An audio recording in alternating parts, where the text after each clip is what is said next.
حضور نے ارشاد فرمایا کہ جو کسی روزہ دار کا روزہ افطار کرواتا ہے تو اللہ تعالیٰ روزہ دار کے اجر کو کم کیے بغیر اتنا ہی اجر روزہ افطار کروانے والے کو عطا فرماتا ہے۔ تو صحابہ نے عرض کی یا رسول اللہ، ہم میں سے کچھ ایسے لوگ ہیں کہ جو روزہ افطار کروا نہیں سکتے، اتنی طاقت نہیں رکھتے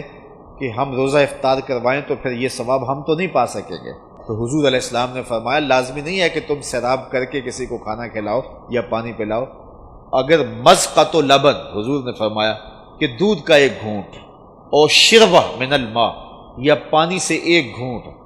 یا حضور نے فرمایا کہ کھجور کا ایک ٹکڑا بھی اگر کسی نے دے کے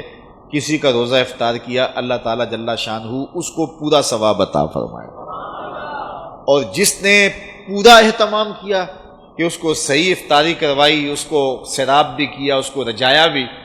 تو حضور فرمایا اللہ تعالیٰ قیامت کے دن میرے ہاتھوں سے اسے حوض کوثر کا جام نصیب کرے گا، اور فرمایا کہ وہ حوض کوثر کا جام جب اسے ملے گا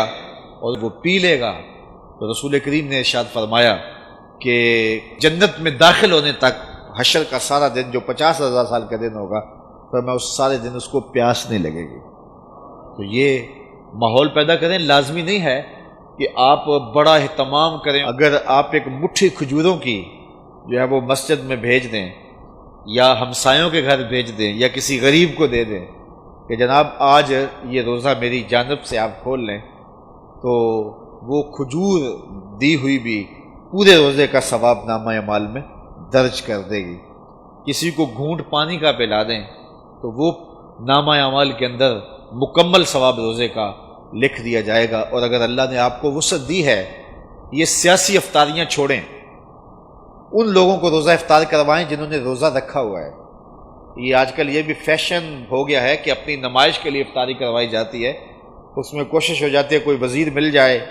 کوئی MNA صاحب مل جائیں، کوئی MPA صاحب مل جائیں، کوئی آفیسر مل جائیں، اور اس بہانے سے ان کی دعوت کا موقع۔ اور میں کہتا ہوں کہ یہ اکثر ان کا روزہ کھلوایا جاتا ہے جنہوں نے روزہ رکھا ہوا ہی نہیں ہے۔ وہ دوپہر کو بھی کھول کے آئے ہیں، وہ صبح بھی کھولا تھا انہوں نے، اور اب بھی وہ بیٹھے ہوئے ہیں، اور ہنسی آتی ہے کہ روزہ رکھا ہوا ہی نہیں، تو انتظار کر رہے ہوتے ہیں کہ ذرا اذان ہو لے۔ تو یہ سیاسی افطاریاں چھوڑیں۔ حضور نے ارشاد فرمایا صحابہ کو کہ تمہارے دسترخوان سے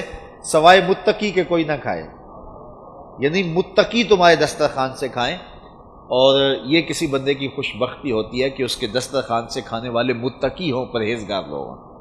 تو آپ اللہ کی مخلوق کو دیں اگر کوئی بھوکا ہو، لیکن اگر دعوت کرنے کا شوق ہو تو کسی فقیر آدمی کو، کسی غریب کو، کسی مسکین کو، یار جو یعنی ایک کونا کاٹ کے جو ہے وہ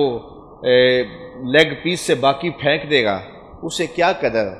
وہ جس غریب کو کبھی کچھ ملا نہیں، جب اس کو کھلائیں گے تو اس کی روح بھی دعائیں دے گی، اس کا دل بھی دعائیں دے گا، اور اللہ کی رحمتیں تمہارے اوپر نازل ہوں گی۔